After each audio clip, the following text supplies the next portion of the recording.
Al Jazeera Podcasts. I left my family behind. I left my friends behind and everything I knew and a sense of self behind. Jill Damatac was 9 years old when she left the Philippines with her family for the US in search for a better life. Instead, she says she experienced the opposite, all within an immigration system she calls broken. With no clear path to citizenship, she decided to self-deport when she was 31 years old. I want to know what happened. I'm Samantha Johnson, and this is Now You Know, a safe space where we go all in on the stories about women, so by the end of each episode, you can say, now I know.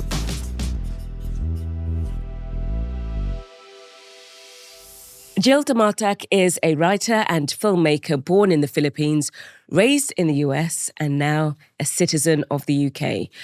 But it's her experience as an undocumented migrant in the US that's shaped her understanding of security, stability, and belonging. So, Jill, thank you so much for joining us on Now You Know. Thank you so much for having me, Sam. It's great to be here. Let's start at the beginning. You were born in the Philippines, and then you and your family left when you were 9 years old to go to the US. Why did your family go? We went for the same reasons millions of other Filipinos have gone and are still continuing to leave the Philippines to find work elsewhere. Filipinos were strongly encouraged to work overseas on the promise of higher pay. My father decided to go overseas to work as a musician on a cruise ship. And I think he was gone for about 2 years, and being apart was too difficult. By then, my father was in the United States, and my mother made the decision that we would join him there, and we ended up going on a tourist visa. Do you remember any of the conversations your parents had about moving to the States? I wasn't privy to their conversations, mostly because my father was already overseas. So whatever long distance phone conversations they had, I wouldn't have known. And my mother didn't share any of those details with us. She just said one day, we're going to go to the US Embassy. You're going to tell the nice man at the counter that we are going to Disneyland to visit Disneyland, and then we're going to go back home. So that was my impression. That we were gonna go to Disneyland, sweet, and we're gonna go see dad, and I thought that was what we were doing, so, nope. Was there any, I suppose, intention of coming back? I, again, didn't have any notion of what was going on. I just knew that, yeah, we didn't go to Disneyland at all. Um, we Oh, went to New York instead, and all I knew was that all of a sudden my mother was working. She was a banker in the Philippines, but suddenly she was working as a bakery checkout girl, and my dad was pumping gas. My father was uh, a college graduate in the Philippines, a university graduate, and he was working for Nestle in the Philippines, but wasn't getting paid enough, and all of a sudden he was pumping gas. So uh, it was a very gradual creep of this change, and I wasn't really told about any of it, or none of it was really explained to me or my little sister. talk to me about that gradual creep that or this gradual change that you just said. Uh, the gradual creep, I think, was made more difficult by the fact that uh, my father had changed a lot as a person. His years overseas and his hard struggles overseas had changed him.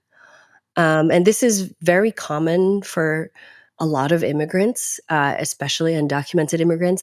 But to me, as a little kid in 1992, 1993, all I knew was that my best friend and my favorite person was suddenly a very angry, sad, uncommunicative, and often physically abusive man.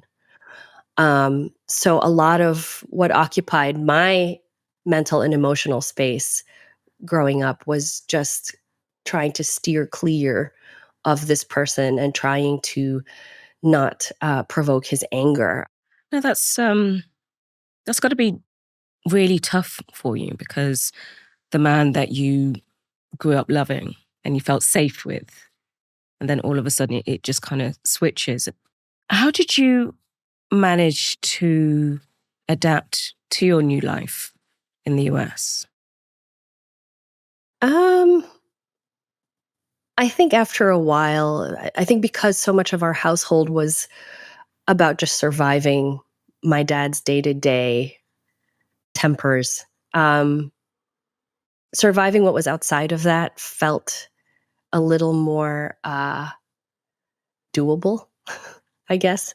And I put a lot of myself into school, a lot of just trying to excel at school, partly because it would make my dad happy, and also because it was more familiar to me. That was one of the few things I could carry over from my life in the Philippines to my life in the US was, okay, I can be good at school, right?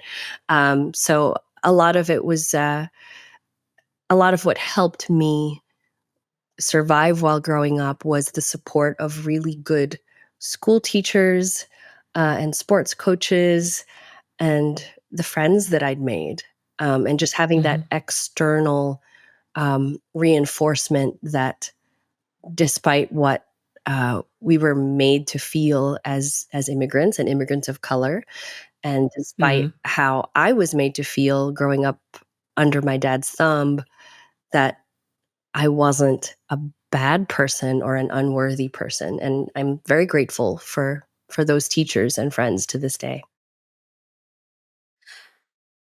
As a woman of color, how were you made to feel in the US? Um, I think a lot of immigrants of color encounter the idea of race and racism for the first time when they migrate to a place like the US. Um, when I was in the Philippines, I didn't really think, oh, I'm a Filipino.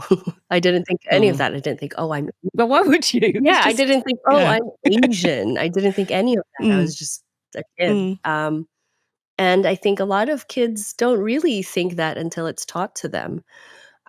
So my first few years in the US, uh, I encountered a lot of questions about my identity and a lot of kids who didn't know what a Filipino was or where the Philippines was, and mm. assumptions that I was either Chinese or Japanese or Mexican, and a lot of confusion. And then there were, I think by the time I was 12, the sixth grade was when I first started encountering the racism that was taught to my classmates, because they weren't like that when I'd met them a year before or 2 years before. But by Ah, the time we were 12, I was, getting a lot of this at school, or getting asked things like, what's my real name? And, do I speak, Ching Chong at home? And a lot of those sorts of derogatory things. yeah.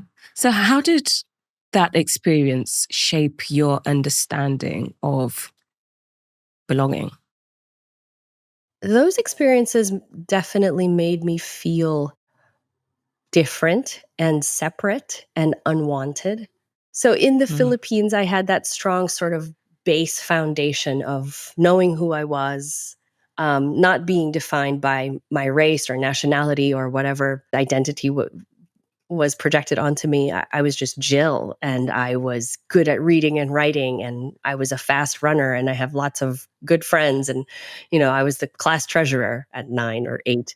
I knew who I was. And so it was strange by the time I was 12, 13, 14 to be in the US and to be made to feel otherwise, and to go, well, hang on a minute. No, I know that that's not me.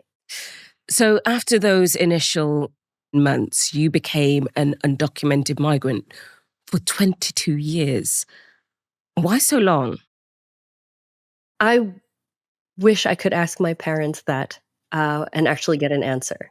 Um, they tried everything they could to get onto a pathway to long-term legality, and then citizenship.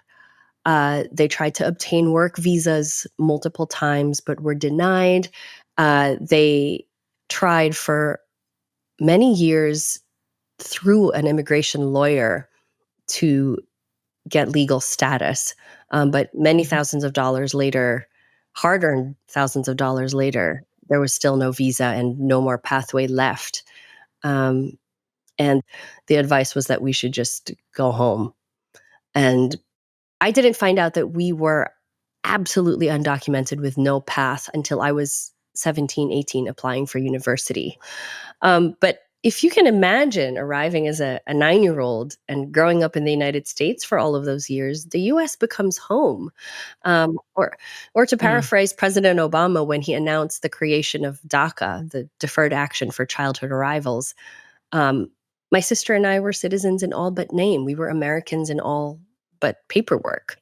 Um, so for me personally, the US was basically my home.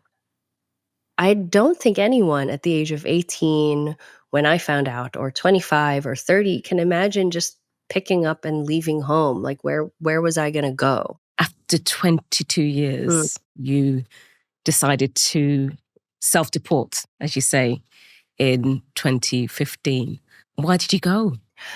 I had had the wonderful serendipitous luck of marrying a British citizen. I think being married to someone with the freedom of movement, like a British citizen, being married to someone with that kind of freedom of movement only underscored how trapped I was. Um, as an undocumented immigrant, you can leave the United States, but you probably won't be allowed back in for at least 10 years.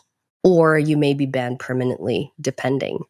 Um, so being with my husband and understanding that I could never go on holiday with him anywhere, or if he had a job transfer somewhere else, I would have to make quite a permanent decision to move somewhere else, made us kind of really want to seek a more uh, permanent solution that was under our control.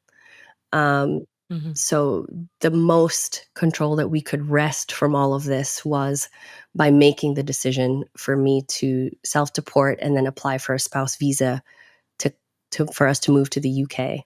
But because I was undocumented, I couldn't apply at the UK embassy in New York. So yeah, flying back home to Manila and self-deporting first was required. But when you were on that plane, making that journey back to the Philippines, to Manila, how did you feel? That was a very painful day.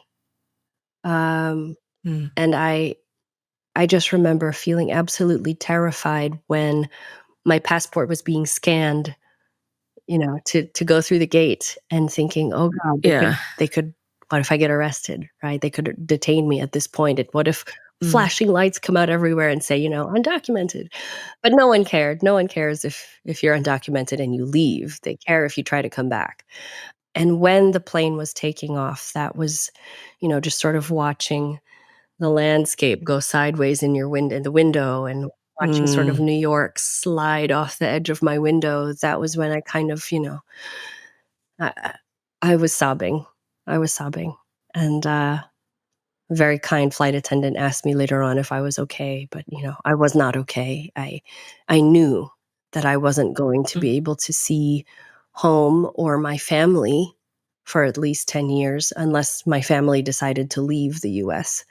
And that's not to say, right, that that's the right solution for undocumented immigrants. I want to underscore that self-deporting is a solution for some, but not all. A lot of immigrants and undocumented immigrants come to the US for refuge, to escape violence, war, exploitation, and they don't have that option of leaving. They don't have the privilege of leaving.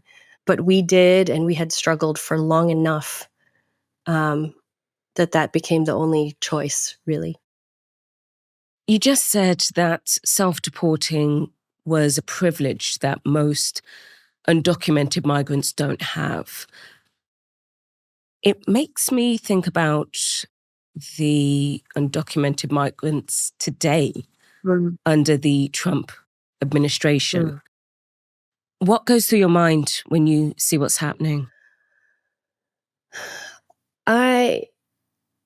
I feel a lot of fear for them and a lot of empathy and solidarity for them. I feel still like I am one of them, because so much of who I am uh, and was an undocumented immigrant. And so when I see the ramping up of arrests to meet arbitrary quotas, and when I see the ramping up of arrests to go after people who have otherwise been law abiding immigrants. Being undocumented is not a crime, it is a civil offense that should be handled administratively. And but to see hardworking immigrants be criminalized and to be treated with such violence and hatred and disdain and to be used as a scapegoat, um, it breaks my heart.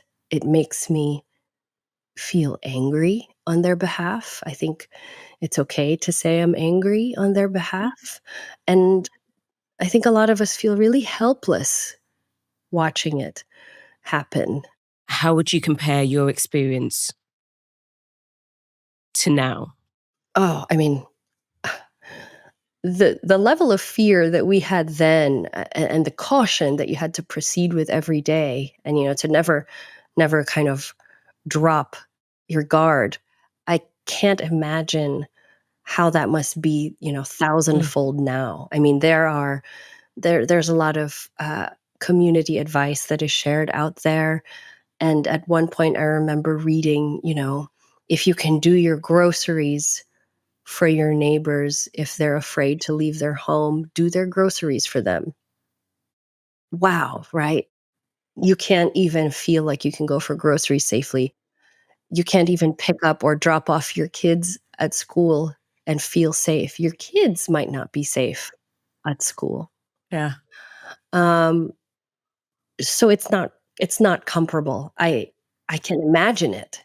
I through it my own lived experience, but it is not comparable now, the level of fear, because that fear now permeates even legal immigrants. I noticed a particular word that kept on coming up in something that you wrote recently. The word guilt. Why? It's survivor's guilt. And undocumented immigrants are not a monolith. Those of us that have survived it say it all the time.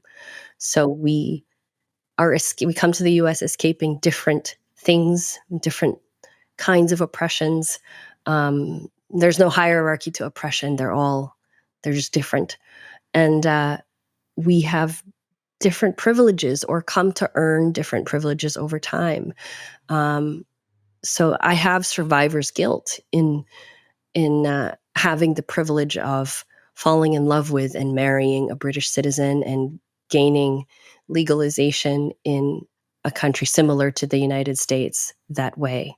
I have survivor's guilt for having left my parents behind, right? And not being able to help them in time, not being able to become a British citizen soon enough to bring them over. I have that survivor's guilt. I became a British citizen a year after my father died. My sister and I were unable to go to the US for his funeral, so we had to watch that on YouTube, which was really difficult. So there's a lot of that guilt.